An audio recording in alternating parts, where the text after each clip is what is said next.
नमस्कार, बहुत स्वागत है आप सभी का। आप देख रहे हैं हमारा खास कार्यक्रम राम नारायण राम और मैं हूं आपके साथ अंशिका।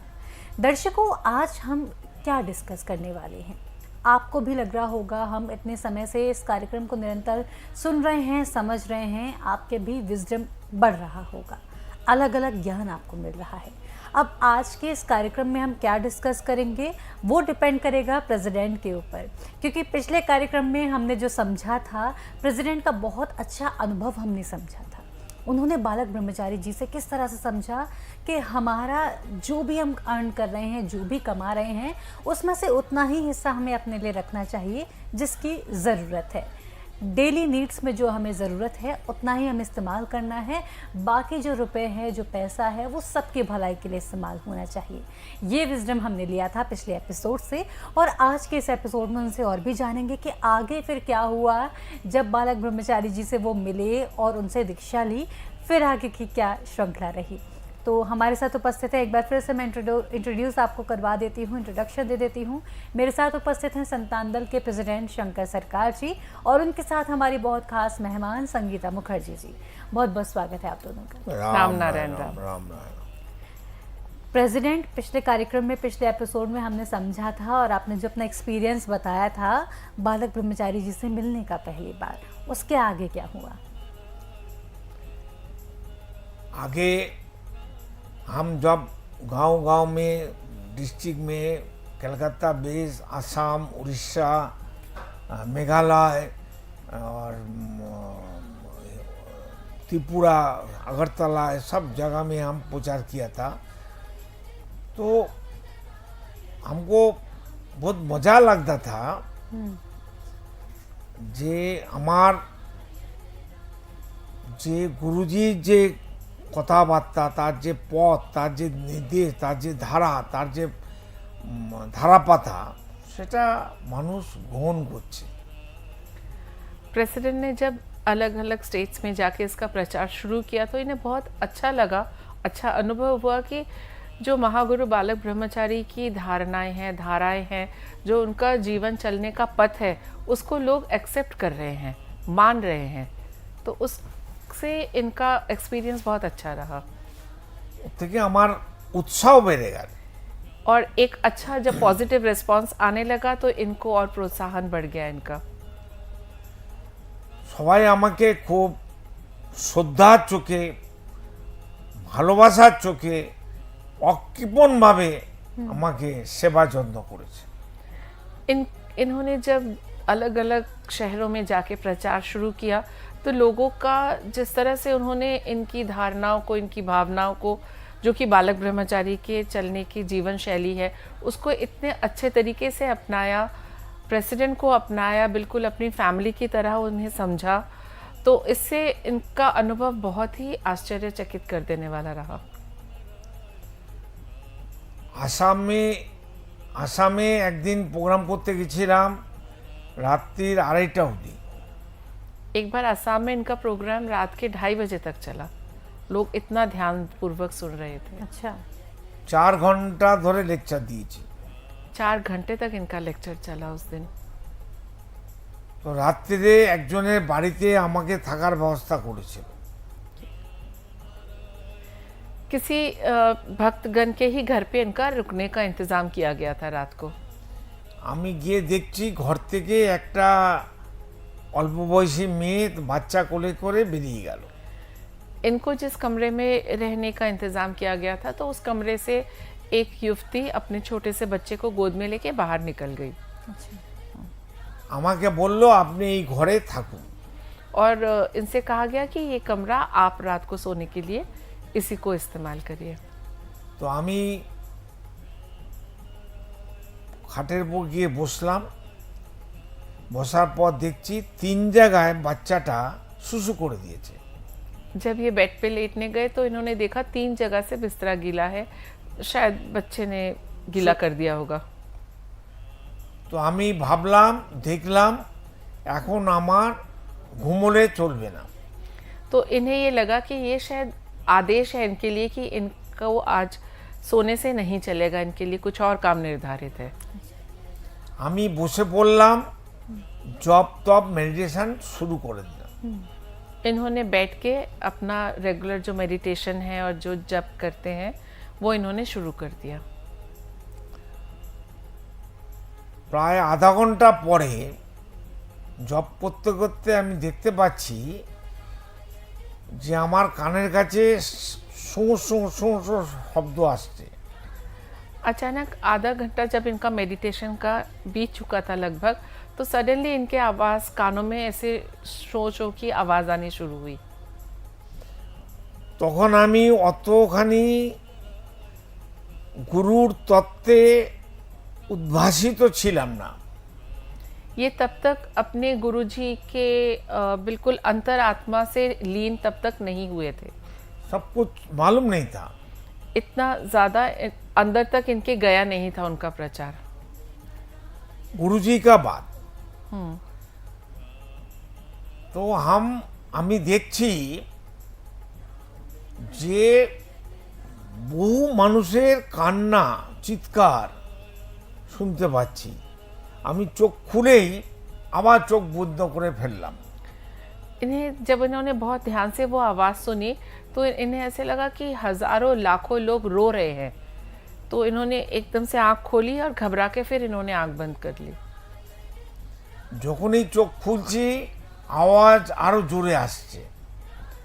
जब भी आँख खोलते थे तो ऐसा लगता था वो आवाज़ और तेज़ हो रही है। তো আমি সাথে সাথে চোখ বন্ধ করে আবার জব চালু করে দিলাম। ওই আওয়াজগুলোকে বহিষ্কার করলাম, নেগলেক্ট করলাম। तो इन्होंने क्या किया कि फिर से आंख बंद करा और डीप मेडिटेशन में चले गए, जिससे कि उस आवाज़ का प्रभाव इन तक ना आ सके। একদম গ্রামের ভেতরে জঙ্গলের মধ্যে বাড়িটা ছিল। जिस घर में इन्हें रात बिताने के लिए रुकाया गया था वो बिल्कुल एक जंगल टाइप गांव के अंदर बहुत सुनसान जगह में था वो घर। সকাল হয়ে গেল, সূর্য উদয় হয়েছে, ওরা এসেই আমাকে ডাকলো। তখন আমার হুঁশ ফিরল। তখন আমি কিন্তু তন্ময় হয়েছিলাম। जब बाहर सुबह हो गई, सूरज निकल आया तो उन्होंने बाहर से नॉक किया दरवाज़ा इनका। तो तब इन्हें ऐसे लगा कि ये कहीं बेहोश थे या किसी गहरी इतनी मेडिटेशन में थे, एकदम से ये उसमें से बाहर आए। তখন ওদেরকে বললাম আমার সুন্দর আজকে রাত্রিটা ঘুম হয়েছে। इन्होंने बाहर आते ही जो जिस घर में इन्हें रुकने के लिए कहा गया था उनको बोला कि मेरी रात आज बहुत अच्छी नींद हुई। ওরা খুব খুশি হয়ে গেছে। इससे उनको जायज़ सी बात है, बहुत खुशी मिली कि इन्हें आराम करने को मिला। আমাকে চা বিস্কুট খেতে দিল। फिर इनको सुबह का चाय नाश्ता उन्होंने दिया। लेकिन আমি কিন্তু চা বিস্কুট খাইনি। আমি জল চেয়ে উষ্ণ গরম জল 3 গ্লাস খেলাম। अच्छा, इन्होंने चाय तो उस वक्त नहीं ली, उनसे कह के 3 ग्लास ल्यूक वार्म पानी पिया इन्होंने। फिर পরে পরেই সমস্ত গ্রামের লোকেরা আসতে শুরু করলো। আবার আমাদের সাক্ষাৎকার হলো, কথাবার্তা চললো, প্রশ্ন উত্তর চললো 10টা অবধি। फिर धीरे धीरे गांव वालों ने फिर आना शुरू किया, क्योंकि जो इन्होंने प्रोग्राम किया था 4 घंटे का प्रवचन का, तो काफ़ी लोगों की काफ़ी क्वेरीज थी। वो जब वो बैठे तो वो 10 बजे तक चलता रहा। কিছু লোক তার বাড়ির নাড়ু, সন্দেশ, বিস্কুট, তাদের নিজস্ব তৈরি করা নিমকি খাবার দাবার নিয়ে এসেছিল। अच्छा, जितने भी तब आए थे लोग इनसे मिलने, तो वो हर कोई अपने घर से कुछ ना कुछ इनके लिए खाने का सामान, जो अपना लोकल खाना होता है, वो लेके आए थे। অনেক খাবার নিয়ে এসেছিল। সবার খাবার মেলালে প্রচুর খাবার। আমি ওই বাড়ির লোকেদের দিয়ে দিলাম যে বাড়িতে আমি রাত্রে ছিলাম। तो अब हर कोई कुछ ना कुछ लेके आ रहा है, तो खाना बहुत सारा इकट्ठा हो गया था। तो प्रेसिडेंट ने वो सारा सामान जिनके घर वो रात रुके थे उन्हीं को दे दिया सारा कुछ। আমি অল্প কিছু খেয়েছিলাম। थोड़ा सा इन्होंने ग्रहण किया था। अच्छा, চান करने का बाद नहाने का চান করে উঠে বাথরুম করে ওয়াশরুমের কাজ সেরে আমি আবার তৈরি হয়ে মিটিংয়ের দিকে যাব বলে তৈরি হয়ে গেলাম, গাড়ি এসে গেছে। हाँ, फिर उसके बाद अपना नहा धो के फ्रेश होके ये तैयार हो गए कि दोबारा से पब्लिक मीटिंग को अटेंड करना है। तो गाड़ी आ गई तो ये गाड़ी की तरफ चल पड़े। এ একটা দারুণ জীবনের অধ্যায়। ये इनके लिए आज भी बहुत ही स्मरणीय एक एक्सपीरियंस रहा। 35 বছর ধরে আমি এই কাজ করেছি। पिछले 35 सालों से प्रेसिडेंट इसी तरह के प्रचार में लगे हुए हैं। 50 করোড় সে টাকা, 50 কোটি টাকার বেশি আমি খরচা করেছি আজ অবধি ওই প্রচারের ক্ষেত্রে, গ্রামগঞ্জের প্রচারের ক্ষেত্রে। ये जो इन्होंने शहर शहर जाके प्रचार किया है या विश्व में और भी देशों में गए हैं, तो उस दिन से लेकर और आज तक इनका लगभग 50 करोड़ से ऊपर खर्च हो चुका है। আমার ঘরের অনেকেই কিছু কিছু পিছন থেকে আপত্তি করেছে, সামনে করেনি। अब जाहिर सी बात है, परिवार है तो परिवार के लोगों ने थोड़ा बहुत इनको मना करने की कोशिश की कि ये घर का आप इस तरह से बाहर कर रहे हैं, लेकिन सामने किसी ने इनको नहीं टोका, ना इनको रोका इस कार्य के लिए। এখন কেউ আমাকে বাধা দেয় না, ছেলে মেয়ে জামাই বউ সবাই আমাকে সাহায্য সহযোগিতা করে ধন মন তন দিয়ে। इनके जितने भी परिवार में लोग हैं, बेटा बेटी, अब इस चीज़ को बिल्कुल भी नहीं इन्हें रोकते। जितना भी इनसे हो पाता है या उससे भी बाहर जाके ये लोगों की फाइनेंशियली, फिजिकली, जिसको जिस तरह की हेल्प चाहिए करते हैं, और पूरा परिवार भी इन्हें सहयोग कर रहा है। আমার পরিবারের সবাই এখন আমার সঙ্গে প্রচারে বেরোচ্ছে। और इनके परिवार के सारे सदस्य भी अब इनके साथ प्रचार में जा रहे हैं। আমাদের প্রচারটাই এখন মেন কর্ম ধর্ম হয়ে দাঁড়িয়েছে। आज की तारीख में अगर जाना जाए तो ये जो प्रचार है, यही प्रेसिडेंट और उनके परिवारजन, प्रियजनों का, उनका धर्म कर्म बन चुका है। এইটাই সবচেয়ে বড় কর্ম ধর্ম এবং বেদ প্রচার। ये जो महागुरु बालक ब्रह्मचारी के विचारों का प्रचार करना, यही एक वेद प्रचार है और यही सबसे बड़ा धर्म और कर्म है। এইটাই সবচেয়ে বড় শ্রেষ্ঠ সেবা। ये मानव जाति की इससे बड़ी सेवा कोई हो नहीं सकती। এই সেবাতে দিলে কমে না। ये एक सेवा ऐसी है जिसमें आप जितना भी अपना अर्थ व्यय करोगे या अपनी फिजिकल एनर्जी व्यय करोगे, वो कभी कम नहीं होगी। যে নেবে পাবে, যার উদ্দেশ্যে আমরা দেব তারও কমবে না। या ये जो ज्ञान जो ग्रहण कर रहा है, उसको भी कुछ कम नहीं होगा, उसको प्राप्ति ही होगी। আর এই জ্ঞান যে গ্রহণ করবে আর যে দেবে, তার অর্থ পরমার্থ দুটোই প্রাপ্তি হবে। ये ज्ञान जो देंगे और जो ग्रहण करेंगे, दोनों को ही अर्थ की और परमार्थ की प्राप्ति होगी। এই কথাটা চন্দ্র সূর্যের মতো স্বচ্ছ। ये बात जिस तरह से सूरज और चांद का निकलना और डूबना तय है, उसी तरह से ही ये बात भी बिल्कुल अटल सत्य है। এইটাই মানুষকে অনুরোধ করব, প্রার্থনা করব, তারা যেন সবাই মিলে এই প্রকৃতির বোঝা আমরা সবাইকে মিলে করতে পারি, প্রকৃতিকে একটু আরাম দিতে পারি। ये हम सबका कर्म और धर्म एक ही होना चाहिए कि हम सब एक साथ मिलके प्रकृति के नियमों को माने और उसके हिसाब से प्रकृति को भी थोड़ी हम शांति दें, আরাম বিরাম দিতে পারি। प्रकृति को भी थोड़ा सा हम आराम दे सकते हैं। সবাই মিলে আমরা যাতে একটাই পরিবার হতে পারি, সারা পৃথিবীর 800 কোটি মানুষ এবং জীবকুল, প্রাণীকুল, উদ্ভিদকুল। प्रेसिडेंट का कहना है कि ये जो हमारा 800 करोड़ का एक महापरिवार है, या इसके अलावा जितने भी जीव जंतु कीट पतंग है, सब एकजुट पेड़ होके, पौधे। पेड़ पौधे भी, हम सबको एकजुट होके एक परिवार की तरह रहना चाहिए। আমাকে বাঁচতে হবে, সবাইকে বাঁচাতে হবে। पहले हमें खुद को बचाना होगा और उसके बाद सबके साथ लेके हमें सबको बचाना होगा।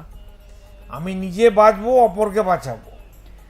पहले जब तक हम खुद को सुरक्षित नहीं रखेंगे हम दूसरे को भी नहीं बचा सकते, इसीलिए पहले खुद को सुधार के फिर हमें सबका सुधार करना होगा। আমার গুরুজি বলেছে ইউ ফার্স্ট সেভ। बालक ब्रह्मचारी जी का यही मानना था कि सेक्रीफाइस करो दूसरे तरीके से, लेकिन खुद को सेफ रखो उसके बाद। ধর্মের প্রথম কথা হলো নিজেকে ধরে রাখা, অপরকেও ধরে রাখা। धर्म का जो सबसे बड़ा और सबसे असली अर्थ यही है कि खुद को भी धैर्य में रखो, बांधे रखो, और इसके साथ बाकी सबको भी एक दूसरे के साथ बांधे रखना। ধর্মে কোনো ভেদাভেদ থাকতে পারে না। धर्म कभी भेदभाव करना नहीं सिखा सकता। আকাশের যে ধর্ম, প্রকৃতির যে ধর্ম, সেইটা সমস্ত প্রাণী, জীবজন্তু, মানুষের ধর্ম। ये जो महाआकाश का जो धर्म है, जो इतने तारे नक्षत्र इनका जो धर्म है, वही हर जीव जंतु और प्राणी का धर्म होना चाहिए। এর বাইরে কাউকে যাওয়া চলবে না। यही बिल्कुल अटल सत्य है, इसके बाहर हम नहीं जा सकते। आप कुछ कह रहे थे? जी, इसी के साथ में बात तो प्रेसिडेंट बहुत अच्छी सारी हमें बता रहे हैं, लेकिन समय की सीमा है और समय के लिमिटेशन की वजह से अभी इस एपिसोड को यहाँ पर विराम देना होगा। अगले एपिसोड जरूर। में डेफिनेटली इस चर्चा को आगे लेकर जाएंगे। आप दोनों का बहुत बहुत धन्यवाद। राम नारायण राम। नारायण। तो दर्शकों, इसी के साथ आज के इस कार्यक्रम में इतना ही। इस कार्यक्रम में हमें बहुत कुछ सीखने को मिल रहा है और आज के समय में जो हम बात करते हैं सेल्फ लव की, वो बहुत साल पहले बालक ब्रह्मचारी जी हमें सिखा चुके हैं। बिल्कुल आपको पहले अपना ख्याल रखना है, उसके बाद ही आप किसी और के लिए कुछ कर पाएंगे। इस बात की ध्यान रखने की बहुत ज़रूरत है और पूरे सबको, पूरे विश्व को, पूरे वसुधैव कुटुंबकम का संदेश जो उन्होंने दिया है उसको हम पूरा सफल कर पाएंगे। तो आपको पहले अपना ख्याल रखना है और उसके बाद आप सबका ख्याल रखें, लेकिन अपने आप को नेग्लेक्ट नहीं करना है। सेक्रीफाइस भी आप कर सकते हैं, लेकिन वो आप तभी कर पाएंगे जब आप सेक्रीफाइस करने में सक्षम होंगे। उसके लिए आपको अपने आप को प्रायोरिटी पहले देना होगा। तो दर्शकों, इसी के साथ अगर आप जुड़ना चाहते हैं संतान दल से तो बिल्कुल जुड़ सकते हैं। 1 रुपये का दान देकर भी आप इस संस्था का सदस्य बन सकते हैं, जो कि आप पहले से ही हैं। बस आपको उस चीज़ को अपने जहन में एक बार फिर से लाने की आवश्यकता है कि पूरा वसुधैव कुटुंबकम है और हम सब इसके सदस्य हैं। इसी के साथ लेती हूँ आपसे इजाज़त, फिर होगी मुलाकात। तब तक के लिए नमस्कार। आप देख रहे हैं हमारा खास कार्यक्रम राम नारायण राम शंकर सरकार जी के साथ राम नारायण रामशाह। यह एक महाध्वनि और बीज मंत्र है। यह सभी समस्या का संपूर्ण समाधान है। आप लोग इन्हें अपना के देखिए मन और दिल में क्या प्राप्त हो रहा है। इस कार्यक्रम का विशेष उद्देश्य इसका प्रचार और प्रसार के साथ ही प्रत्येक मनुष्य की मुक्ति का मार्गदर्शन है और यह आपके दिल की बात है। इस मार्ग पर पुण्य और मुक्ति निश्चित है। इस कार्यक्रम के माध्यम से संतान दल द्वारा चलाए जा रहे श्रेष्ठ सेवाओं से जुड़कर सबके कल्याण के लिए इस नेक कार्य का हिस्सा बन सकते हैं और वृद्धाश्रम, गौशाला, गरीब और वंचित बच्चों की शिक्षा का भी सहयोग और समर्थन कर सकते हैं। संतान दल सबका एक ही परिवार है। अकाउंट नेम संतान दल, account number 266505000657, IFSC code ICIC 000265। पूरी तरह जानने के लिए आप संस्था के फोन नंबर पर संपर्क कर सकते हैं। Phone number 6291342066, 9836073503। Email ID santandal1960@gmail.com।